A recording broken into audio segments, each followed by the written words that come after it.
να δώσουν. Είχα τους δασκάλους, τους καταπληκτικούς δασκάλους. Δεν μπορούσα να με γράφει αυτούς για το Θόδωρη Μάλιο, για το Μάσο, το Μιχάλη, για το δασκαλό μου θέλω να γράψω κάποια φορά που μου έδωσε τα πρώτα γράμματα, τα στίγματα, αποδεύσα το Βασίλη τον Κούτζο, ένας καταπληκτικός άνθρωπος που τον αγαπώ πολύ.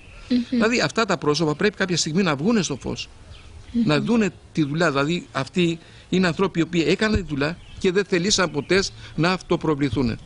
Κάποτε πρέπει να τους προβάλλουμε στο κοινό. Πάμε τώρα λίγο στην τρίτη ιδιότητά σας ως ιδρυτικό μέλος της ΕΚΑΒΗΣ. Ναι.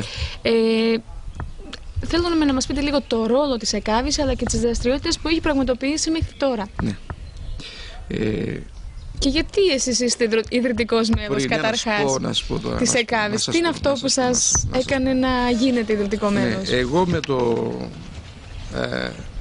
με πρωτοβουλία του Κώστα του Νούσια, του σημερινού πρόεδρου της ΕΚΑΒΗΣ, προσπάθησα ο ίδιος αυτός να ιδρύσουμε στο χώρο της Αθήνας την ΕΚΑΒΗ, την Ένωση Καλλιτεχνών Βορειοεπίρου, για να μπορέσουμε να προβάλλουμε όλα τα καλλιτεχνικά ιδιώματα της Βορειοεπίρου, δηλαδή του χώρου του δικού μας, αρχίζοντας από το τραγούδι, το δημοτικό, από το πολυφωνικό, από το να βγουν μέσα συγγραφείς, οι αρτογράφοι, οι ζωγράφοι, οι γλύπτες, ξέρω, όλες οι ειδικότητες που έχουν να κάνουν με το καλλιτεχνικό χώρο. Γιατί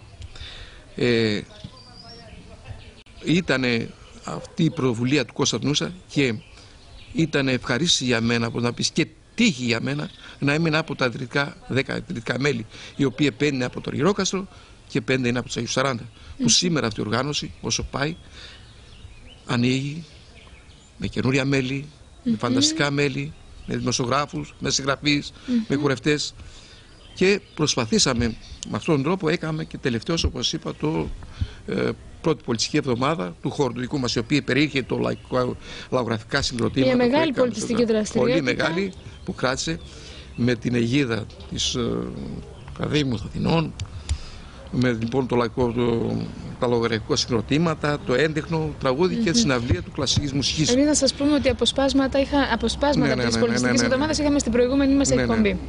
Λοιπόν, αυτή τώρα λοιπόν η οργάνωση που γίνεται είναι μη πολιτικοποιημένη οργάνωση, δηλαδή δεν θα πάρθει με πολιτική, απλώς θα πάρθει με το έργο, με τον έξοδο του καλλιτεχνικού χώρου, του τραγουδιού, της ζωγραφικής, της δημοσιογραφίας, ό,τι έχει να κάνει με τον καλλιτεχνικό χώρο.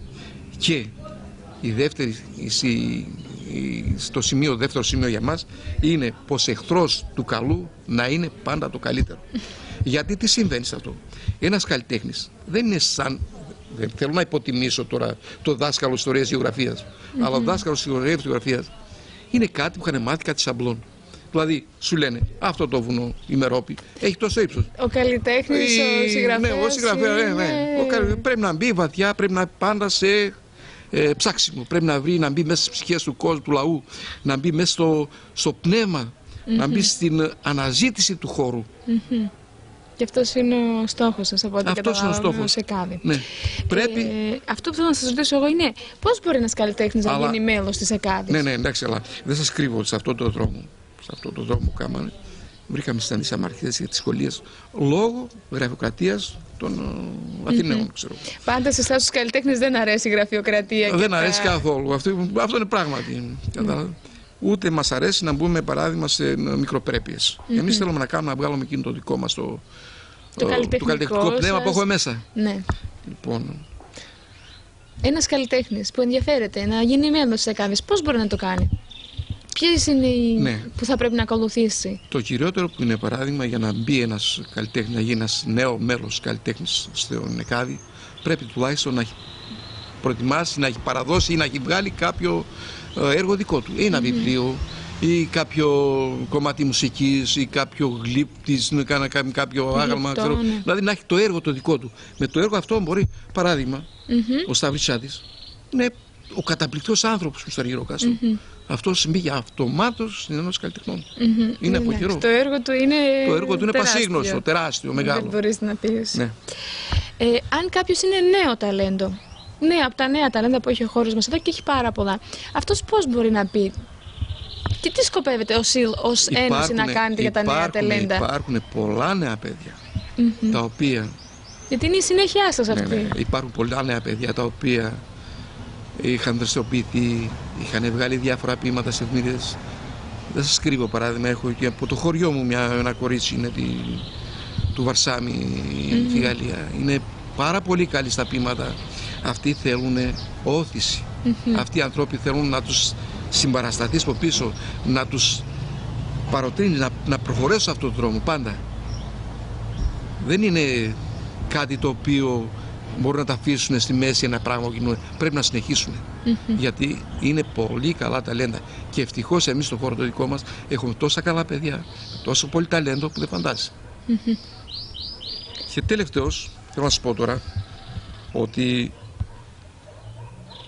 ως εκπρόσωπος σε ΚΑΔΙ, στο δικό μας χώρο, έχω την ευκαιρία διαμέσου του καναλιού σας να σας πω πως θα ιδρύσουμε τις επόμενες μέρες στο χώρο το δικό μας, το παράρτημα της ΕΚΑΒ, δηλαδή της Ένωσης Καλλιτεχνών Βορειοϊπήρου. Γιατί εδώ βλέπω να έχουμε καταπληκτικά παιδιά, καταπληκτικούς ταλαντούχους, συγγραφείς, δημοσιογράφους, τραγουδιστές, και να αναφερθώ λίγο σε αυτούς. Παράδειγμα, έχουμε τα αδέρφια Οδυσσέα και Πέτρο Τσερκέζη, καταπληκτικοί. Έχουμε το Γιώργο το Μίτιλη, έχουμε το Θαναστοντίνο, οι οποίοι είναι καταπληκτικοί. Έχουμε ζωγράφους όπως είναι ο Τσάτης, όπως είναι ο Λιούλης ο Πάνος ο δάσκαλος, όπως είναι ο Σπύρο Διαμάντης από τη Δεβιτσιάνη, ο άλλος ο καλλιτέχνης, ο Καρκαβέσης, ο Κοκαβέσης, ο Δημήτρης. Δηλαδή αυτά τα άτομα κάποια στιγμή πρέπει να προωθηθούν, γιατί το κύριο μέλημα το δικό μας δεν είναι μόνο να μπορέσουμε να προωθήσουμε αυτούς τους ανθρώπους να γράψουν κάτι, είναι να τους βοηθήσουμε για να εκδώσουμε αυτά τα βιβλία ή τα έργα τα δικά τους. Διότι κακά τα ψέματα υπάρχει οικονομική ευκαιρία που πρέπει να τους δώσουμε. Και ευτυχώς σε αυτή τον τομέα, όπως μίλησα και με τον μορφωτικό ακόλουθο, τον κύριο Γερασιμίδη, στο προξενείο των Βαριοκάστρου, όχι μόνο που μας παροτρύνει, μας αγκαλιάζει, αλλά μας έδωσε τη δική του πλευρά, μας είπε πως θα μας βοηθήσει για κάθε υποστήριξη, όλη την υποστήριξη, ηθική, οικονομική, τα πάντα. Τώρα περιμένουμε. Αυτά είναι τα σχέδια της ΕΚΑΒ για το μέλλον στον τόπο, το δικό μας βεβαίως. Να κλείνοντας την εκπομπή μας, λοιπόν, αφού μας ενημερώσετε για όλα τα καλλιτεχνικά δρόμενα, να μας πείτε λίγο τα σχέδιά σας ως συγγραφέας Γιώργος Σούκουρας στο μέλλον. Τι είναι αυτό που, αφού τελώσατε πλέον το βιβλίο, ξέρω ότι οι συγγραφείς βάζουν ένα νέο στόχο και αυτό θα είναι κάποιο άλλο βιβλίο. Πρώτα να είμαι στην καλά γη, αλλά μας αφήνει. Έχετε σκεφτεί, από ό,τι καταλάβαμε, τον τίτλο του νέου σας βιβλίου και το θέμα του νέου σας βιβλίου? Τον τίτλο δεν μπορώ να πεις, αλλά το θέμα ποιο είναι. Εγώ θα σας πω κάτι. Όταν ρωτήθηκε ο Θαλής ο Μιλήσιος, ένας από τους 7 σοφούς της Ελλάδας της αρχαιότητας, το ρωτήσανε οι μαθητές του, διδάσκαλοι, τι εστί μέγιστον για σένα δηλαδή. Αυτός απάντησε με μια λέξη μονολεκτικά: ο τόπος. Σε αυτόν λοιπόν τον τόπο που γεννηθήκαμε, δηλαδή είδαμε τις πρώτες λιαχτίδες που παίξαμε, ματώσαμε, δημιουργήσαμε, και μια μέρα, όπως είπε ο μεγάλος Καζαντζάκης, θα μαζέψουμε με τα συνεργά μας την όραση, την όσφρηση, την ακοή και θα μπούμε σαν τυφλοπόντιες μέσα στη γη. Οφείλουμε να αφήσουμε δική μας φραγίδα. Πρέπει να αφήσουμε κάτι της για να μείνουμε όχι μόνο αθάνατοι σε αυτόν τον τόπο, δηλαδή να είμαστε πάντα ζωντανοί, αλλά να προβάλλουμε στον χώρο το δικό μας τις ανεξερεύνητες πτυχές. Δεν μιλώ μόνο για το λαογραφικό, το καλλιτεχνικό ή το τραγούδι. Θέλω να αναφερθώ σε διάφορα ιστορικά πράγματα. Για παράδειγμα, βλέπουμε πότε έγινε η Αγία Άννης Δελισιάνης, που για μένα χρονολογείται το 50 π.Χ. Δεν ήταν εκκλησία, αυτή ήταν ένας αρχαίος ελληνικός βωμός. Και από ό,τι καταλάβαμε το θέμα του νέου σας βιβλίου είναι ιστορικό. Ναι. Ή αυτό το πρώτο, ή πότε ιδρύθηκε η πόλη στο Βοδίνο, ή κάτω στη Βόδιστα. Υπάρχουν οι λεγόμενες μαγούλες, λένε εκεί, αλλά είναι οι τύμβοι. Οι τύμβοι Μια ερώτηση. Τι μας δείχνει πως εκεί γίναν μεγάλοι πολέμοι. Ναι, τις πηγές για όλα αυτά, πού τα βρίσκετε? Δεν σας κρύβω πως έχω μελετήσει πολύ. Ναι. Στην βιβλιοθήκη της Αθήνας έχω εξοικονίσει όλα τα βιβλία που υπάρχουν για το χώρο το δικό μας.